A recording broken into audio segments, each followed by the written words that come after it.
Today, we are further going to discuss about the objectives of financial management.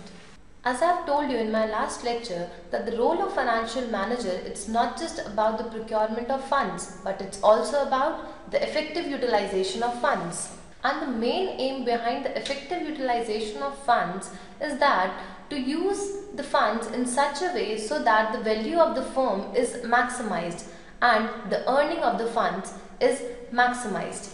But for the purpose of effective utilization of funds, the financial manager needs to make effective decision making.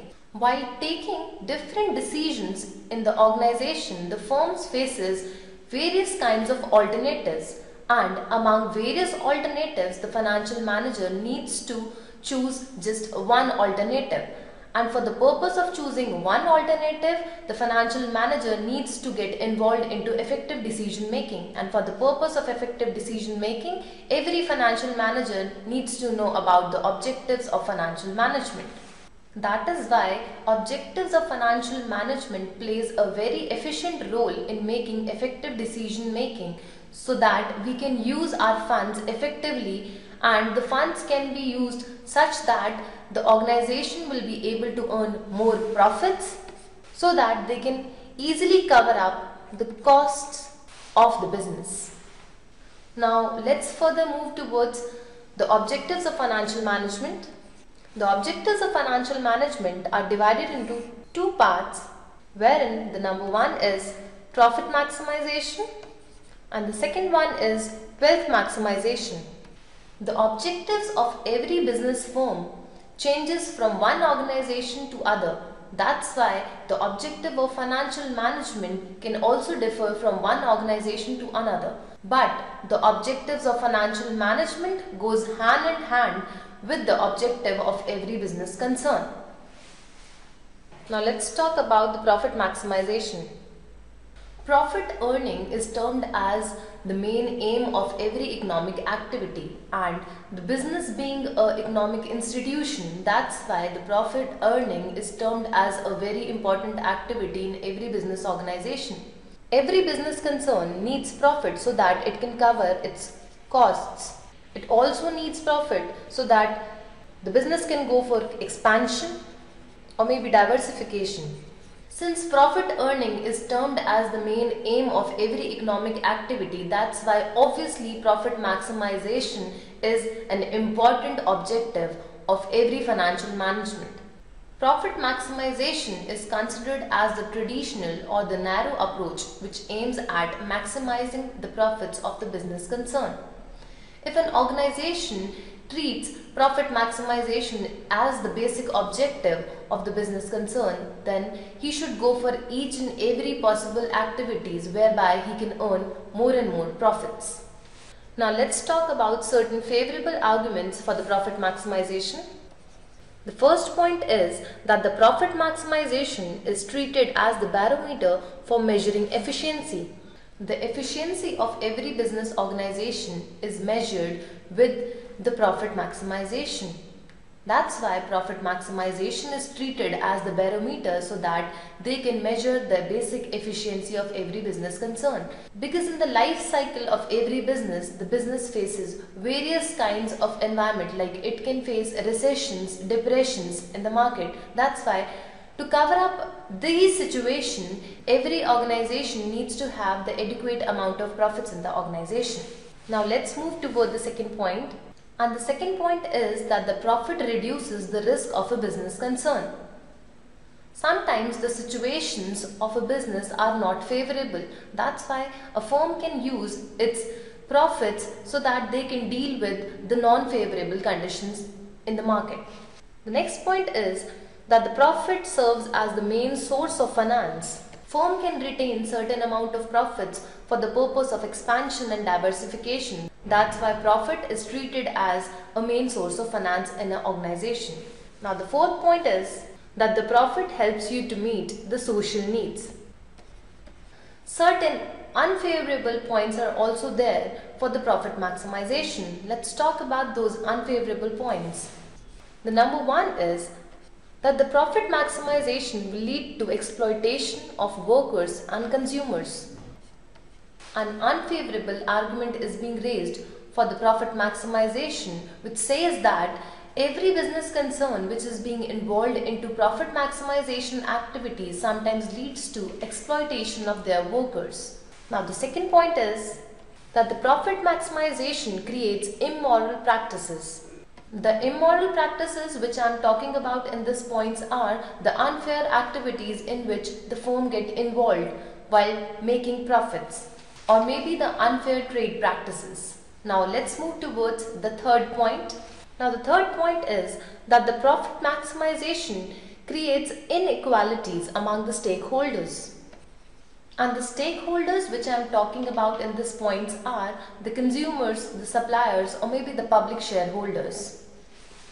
Further, there are certain drawbacks of the profit maximization. And the first point is that it is vague. It's been said that the profit maximization or the term profit is a vague term, or it is a very ambiguous term. I'm talking about ambiguity because the term profit is not clear. Clarity of thought is not there in the term profit maximization. The objective itself does not make it clear that whether we are talking about the short-term profits or we are talking about the long-term profits, or whether we are talking about the profit before taxes or after the taxes. Let's take an example about this. Suppose a company has issued 10,000 equity shares and the company earns 1 lakh amount of profits. So at this point of time, the earning per share is equals to rupees 10. Suppose the same company further issues 5,000 more equity shares. Now the total number of equity shares becomes the previous one 10,000 plus 5,000 of this time. It will become 15,000. The same company is earning this time the profits of 1,20,000 rupees. So looking at this example, the profits has increased. Now looking at this example, you can easily see that the profits has been increased by 20,000. But in the same example, now the earning per share is, that is 1,20,000 divided by the 15,000 number of shares, the earning per share is rupees 8. That's why maybe the profit has been increased but the earning per share has been declined. That's why the term is vague. It lacks clarity in the thought. Now moving towards the next point, that it ignores the time value of money. The business concern whose main objective is profit maximization sometimes ignores the time value of money. Not sometimes, usually it ignores the time value of money. Let's take an example for this. It will make you more clear about the same. Suppose there are two firms, that is firm A and firm B. Both of the firm have different earning streams. That is, the firm A is earning rupees 5,000 in the first year, rupees 10,000 in the second year, rupees 20,000 in third year, and rupees 30,000 in fourth year. While firm B is earning rupees 30,000 in first year, 20,000 in second year, 10,000 in third year, and 5,000 in fourth year. You can easily see that the earning streams of both the organization are different, while one can easily interpret that both of the firms are earning same amount, that is rupees 65,000 in totality. If a firm who treats profit maximization as the basic objective will say that both of the firms are same in every respect because both of the firm are earning same amount of profits, that is 65,000 rupees. However, if they considers the time value of money, then obviously the firm B is more appropriate, since firm B is earning rupees 30,000, 20,000, 10,000 and 5,000. That is, the firm B is earning more amount in the initial years, while the firm A is earning more amount in the later years. That's why the firm B is considered as more important while considering the time value of money. But a business organization which considers profit maximization as the objective will obviously ignores this point, that is the time value of money. which is a very important point. Now let's move toward the third point, that is, it ignores risk factor. The business organization whose main objective is of profit maximization does not consider the risk associated with each earning streams. Sometimes a project is more risky than the other project. Then obviously the risk associated with the earning of the one project will be more risky than the other project. They may have same earning per shares in each of the project, but the risk factor associated with their earning streams will be different, which is being ignored by the objective profit maximization. Now let's move towards the fourth point, and that is dividend policy. The effect of the dividend policy on the market price of the share is also not been considered by an organization who is considering the profit maximization as the basic objective. Obviously, if a firm wants more amount of profits, then he will not go for dividing the profits into dividends. As you know, there are two portions in which the profits are being divided. The one portion is dividend itself and the another portion is retained earnings. And the retained earning is that portion which is being used by the organization for the purpose of expansion and diversification. So obviously, if a firm has an objective of profit maximization in their mind, then obviously they'll go for more and more of retained earnings and they'll avoid paying dividends to the shareholders. They ignore the fact that the dividend has also an effect on the market price of the shares. Now let's move towards the next objective of financial management, that is wealth maximization. Wealth maximization is termed as the modern approach, which involves innovation and improvement in the field of a business concern. And the wealth of the shareholders can be calculated as the number of shares multiplied by the current price of shares. So by wealth, we mean wealth of every shareholder which holds the share of a company or everyone who is associated directly or indirectly with the firm. Every business concern who follows the wealth maximization as the basic objective in their mind will think about increasing the wealth of every stakeholder which is associated with that business concern. And by stakeholder, I mean the shareholders of a business concern, the supplier or the consumers who are associated with the business, or maybe the employees. Since the formula says that the wealth of the shareholder is about number of share being held by a shareholder multiplied by the current price of a share, that's why the main objective in the mind of a business concern who has the objective of wealth maximization in the mind will be to increase the current price of share. While taking every decision or every effective decision related to an organization, the financial manager needs to think twice before making any decision, and the decision should be so made that it should increase the current price of the shares so that the wealth of the shareholders can be further increased. Like profit maximization, wealth maximization also has certain favorable arguments. Let's talk about those favorable arguments. Wherein the first point is that the wealth maximization is superior to the profit maximization. Wealth maximization is treated as a superior objective than the profit maximization. Reason being, if I'm saying that this is wealth maximization objective of an organization, then obviously profit maximization lies somewhere there in the wealth maximization. If this is the objective, if wealth maximization is the objective of an organization, then obviously profit maximization lies within the wealth maximization as an objective.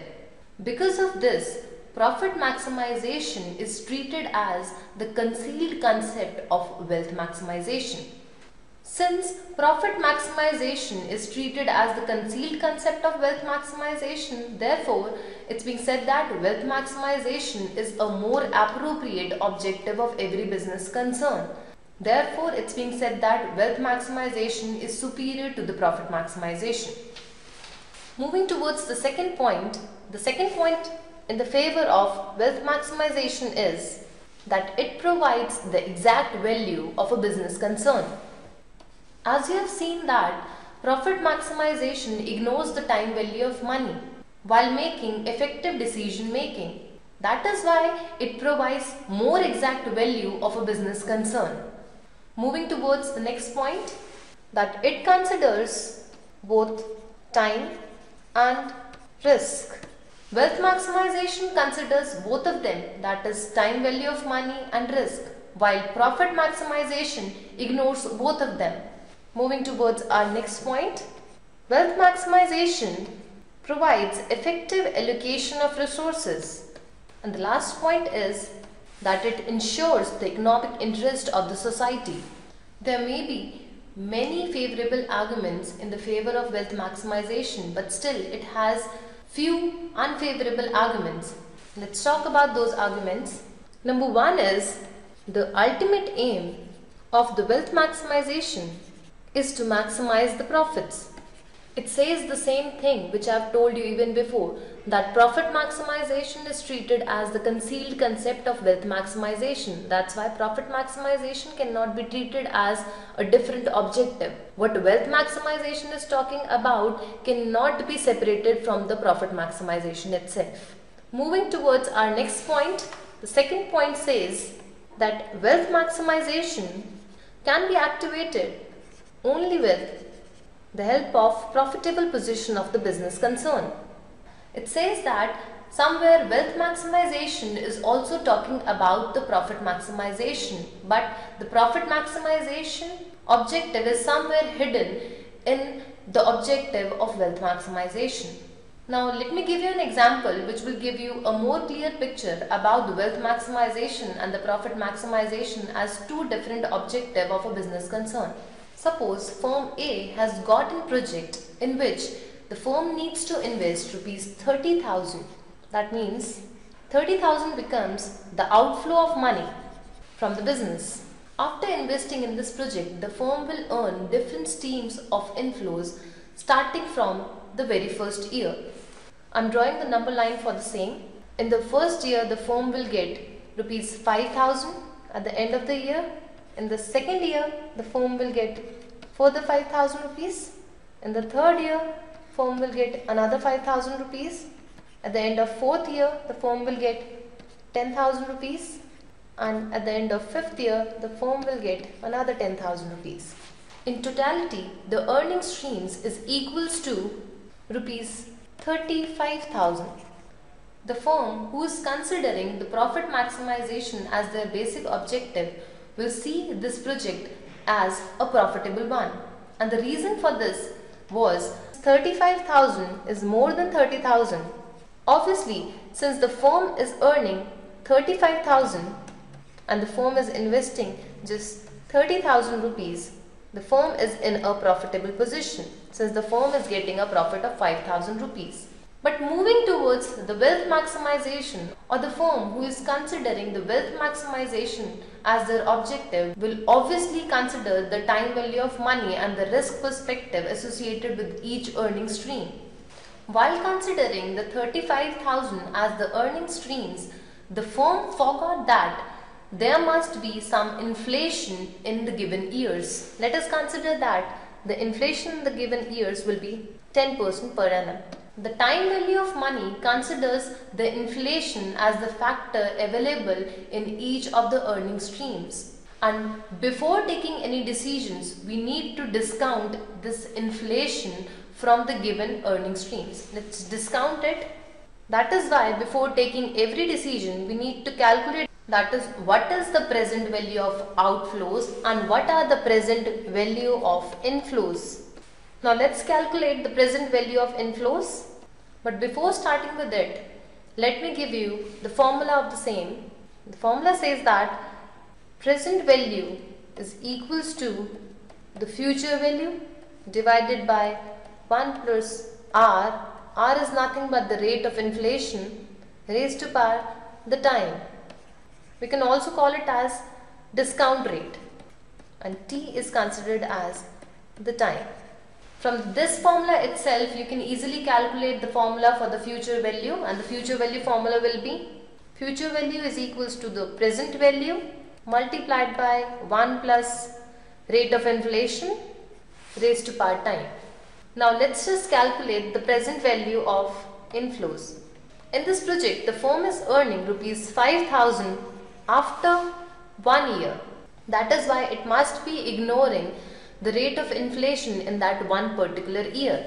Since we are earning this 5,000 after 1 year, that is why we need to discount it with the rate of inflation of that particular year. So we need to calculate the present value of inflow of this 5,000 rupees. Since I am talking about the present value of inflows, I am talking about bringing it to the present, and the present time is 0.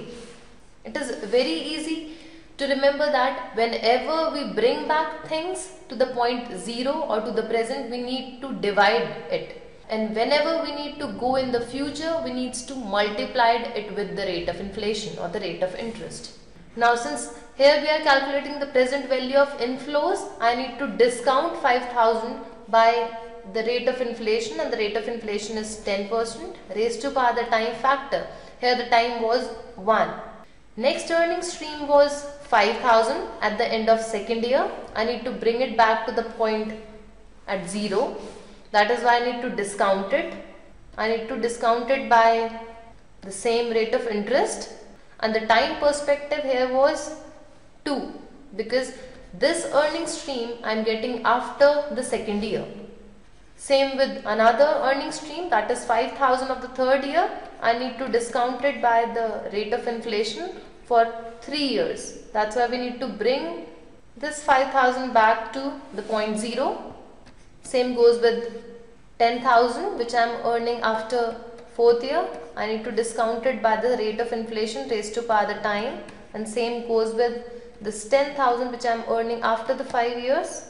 I need to bring it back, both of these streams, to the present value, that is at time 0.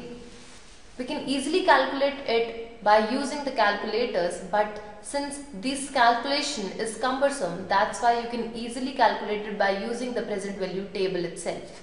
While using the present value table, the values we can derive was 0.909, 0.826.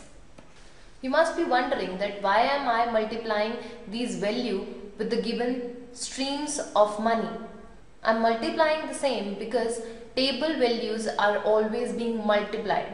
You have to remember this, that whenever you go for any table, let it be a future value table or maybe the present value table, you always have to multiply the things. You don't need to divide it by the same streams of earning. By using the present value table, the value which I got was, it was 25,460 rupees. You can see that the results which we got are shocking, since the firm has invested rupees 30,000 which was outflow, and the firm has got the inflows of rupees 25,460 only. That is why instead of earning profits, the firm is making losses. But the firm who did not consider the time value of money, or who has the objective of profit maximization in the mind, may usually get involved into making wrong decisions. They will select this project while this project is not profitable, since the firm is making losses in the same. With this, both the objective profit maximization and wealth maximization are equally important, but wealth maximization is more appropriate one, and it's a modern approach which has a concealed concept of profit maximization, which will further help you to improve the wealth of the organization, of the shareholders. It will increase the efficiency of the firm and will further increase the value of an organization which is being needed by the organization. Thank you.